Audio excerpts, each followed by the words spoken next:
Before I get into today's wrestling discussion, I wanted to throw out a couple thank yous to two other producers here on YouTube. One is DalyXman, who has been kind enough to start posting my videos on NoDQ.com. And through that, I got a lot of views on the video I did last week, Best and Worst Years in Raw History. I got a lot of views from that. So when I woke up the next morning and I saw that my video had almost 1,000 views, which is extremely rare for me. It's rare for me to get over 500. So I was like, wow, that's really awesome and cool. So thank you for that. I definitely do appreciate that. And thank you to Spinnernet, who plugged the video just a few days ago. I didn't even realize it until the next day. I woke up the next morning and looked at my email account, and I get notifications whenever I get a new subscriber.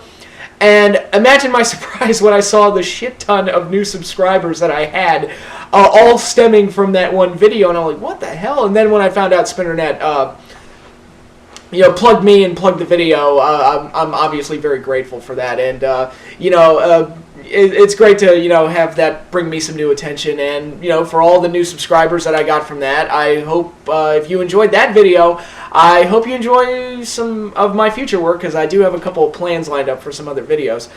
A lot of people commented, and by the way, I do want to say that I've gotten pretty bad about commenting on my videos and responding to your comments.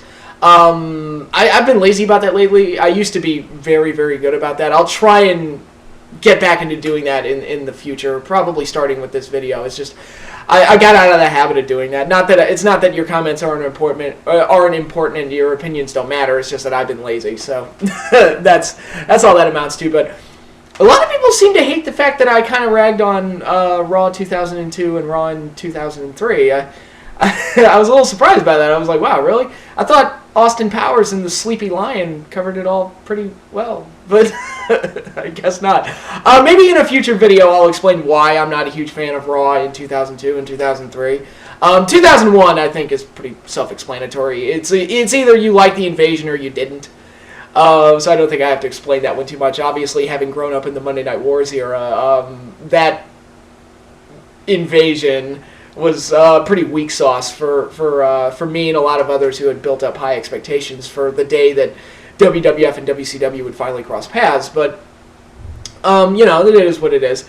But yeah, once again, thank you to DalyXman and Spinnernet for plugging me there. I definitely do appreciate that, and welcome to all my new subscribers, and hope you enjoyed this video I have lined up. But before I get into the main topic, I guess I kind of have to address the wedding segment between Bully Ray and Brooke Hogan last night on Impact, which I watched right before the season premiere of Archer, which is the best show on television right now. I fucking love that show. So I'm sitting there like, okay, can we hurry this up? I gotta watch fucking Archer, It's like, come on, let's go.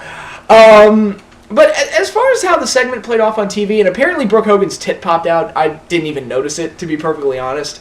I don't know if that's a sign if I was just so sucked into what was going on that I didn't notice a girl's tit popping out. Although I will say, those bridesmaids' dresses on, what are their names? Miss Tessmacher, Christy Hemme, and of course Mickie James, who is my big wrestling diva crush, I guess you could say, is like, yeah, those dresses are nice. Very nice. So kudos to that. But as far as how the segment played out on TV, I didn't think it was actually that bad. It was probably about as well as it could be, all things considered. Taz being a part of the Aces and Eights was a shock, and I was like, my jaw dropped when it happened. I was like, what? I mean, you knew the Aces and Eights were going to do something to fuck everything up, but I think a lot of us, I love how a lot of us keep expecting Bully Ray to turn heel, and he never does, which is basically what the storyline is, but, the Aces and Eights got their heat back, which they've severely lost over the last month or so. And I don't know if there's a whole lot they can do with this going forward with Taz as a member of the Aces and Eights, but hopefully it gets heat on the whole group and they're able to snowball that and turn that into something, because they really lost a lot of steam over the last couple of weeks. So overall, I didn't think the segment played out that badly, especially since I think a lot of us were expecting a disaster of a segment, like on Claire Lynch level proportions type of disaster. So, that's, hey, I mean, it wasn't bad. That's all I can really say about it. It wasn't bad, and it did what it was supposed to do in a lot of ways, so okay. I mean, yeah, Taz can't wrestle, so I don't know what they're going to do with him beyond being a mouthpiece, but again, they did what they could. They did the best they could with what they had. So I'll give them credit for that, I guess. But yeah, the main topic of today, and this is something that was started over. I took part in a discussion over at weforums.com, and a bunch of people. The topic had to do with the Attitude Era, and where do you place the Attitude Era? And I've noticed there's a lot of debate on this. When did the Attitude Era begin officially, and when did it end officially? And a lot of people have different answers. Some people say it started with Austin's King of the Ring speech in '96. Some people say it started with McMahon's little vignette officially designating it as the Attitude Era, which, think about it, that makes sense. I talked to one person, one of my friends argued that the Attitude Era ended at WrestleMania 20. As late as that. We're talking 2004 here. It ended as late as that when Benoit and Guerrero held the belts up.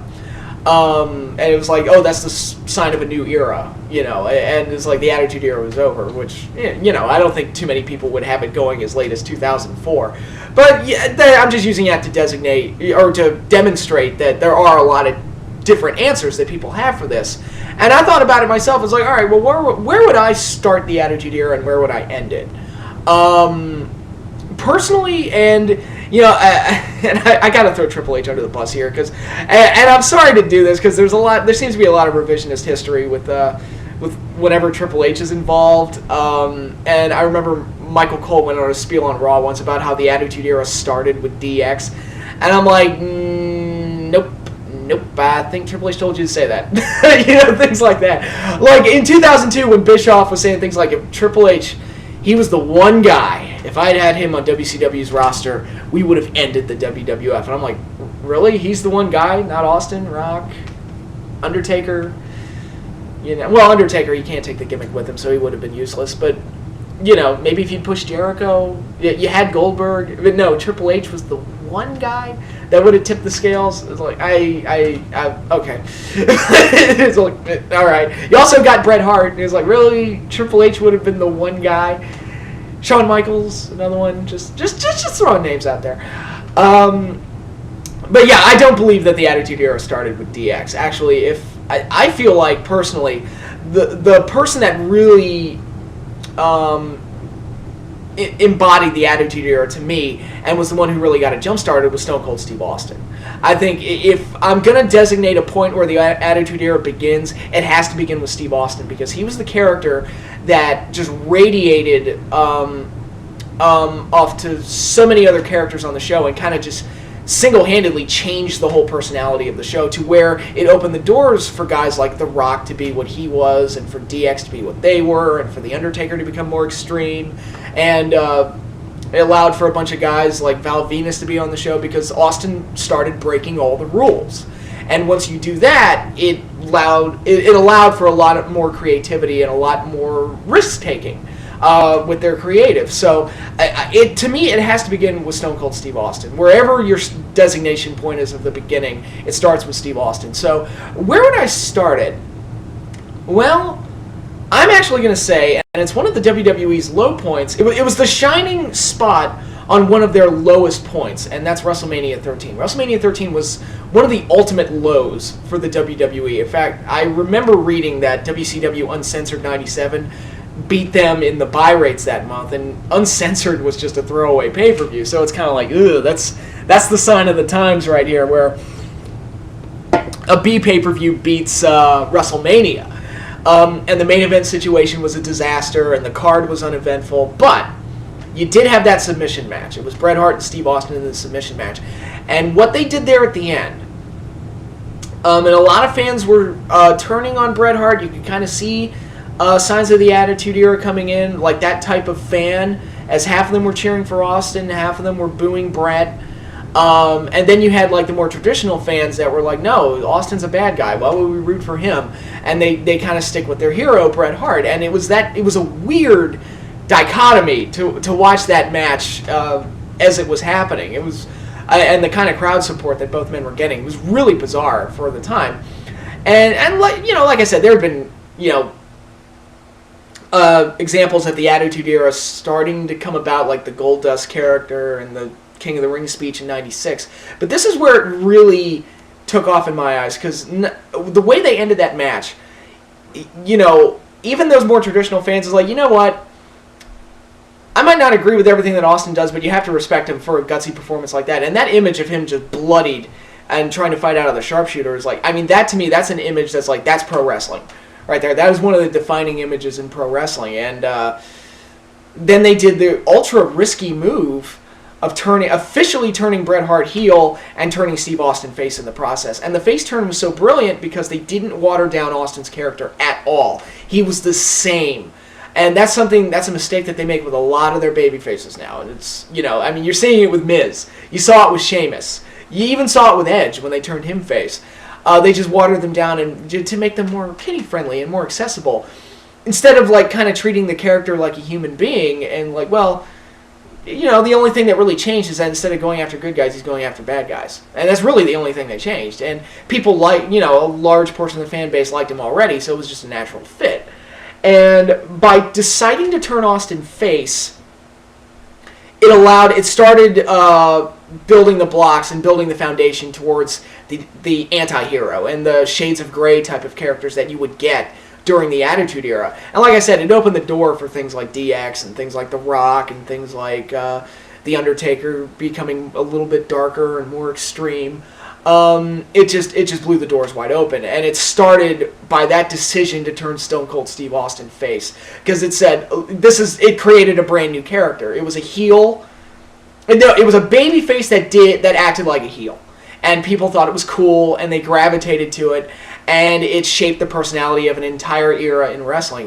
Probably, you know, I think many would agree, the hottest era in the history of professional wrestling.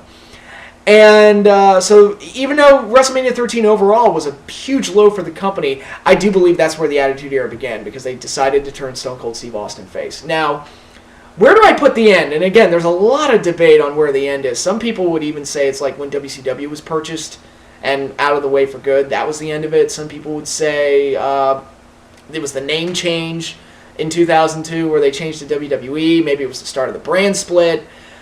A lot of debate going on what the end of the Attitude Era is, but again, I'm going to kind of stick with Stone Cold Steve Austin here. And again, there are a few other moments that you could go with, like him walking out in 2002, or maybe even as late as WrestleMania 19, where he had his last match, his last official match against The Rock. But I'm actually going to place the end at WrestleMania 17. And that's for a few reasons. Number one, The Rock versus Stone Cold Steve Austin at WrestleMania 17 was like the ultimate match that they could have. Yes, Rock and Austin had faced each other before, but Rock had always been a heel. Had been designated as the heel whenever they'd faced off. Here, it was a completely different situation where Rock was a babyface now, and his popularity rivaled that of Stone Cold Steve Austin's. So it was like the ultimate battle of the good guys, and the fans had to pick a side. Of course, the show was in Texas, so they mostly went with Austin. The crowd did anyway, but you know, that's how it goes. And I kind of look at WrestleMania 6 as the same way. I kind of look at WrestleMania 6 with that Hogan Warrior match as being kind of the end of the Rock and Wrestling era. Yeah, it wasn't the end of Hogan. I mean, Hogan came back after this, and Warrior didn't lead them into this new era that they hoped he would, but it was kind of, you know, the whole era had kind of been defined by Hogan being unbeatable and being the, you know, the ultimate unbeatable good guy. And once WrestleMania 6 happened, that kind of, I don't want to say ruined that image, but it kind of ended that era of perfection for Hulkamania, where it's like, wow, Hogan is beatable. He's not perfect. And that was kind of the end of the era for me. That's where, you ask me where to put the end of the Rock and Wrestling era, or the 80s era, or Hulkamania era, or whatever, I would probably designate it as WrestleMania 6. But WrestleMania 17 kind of had the same thing, where it was the two biggest baby faces that they could offer in the biggest show of the year, in that gigantic crowd.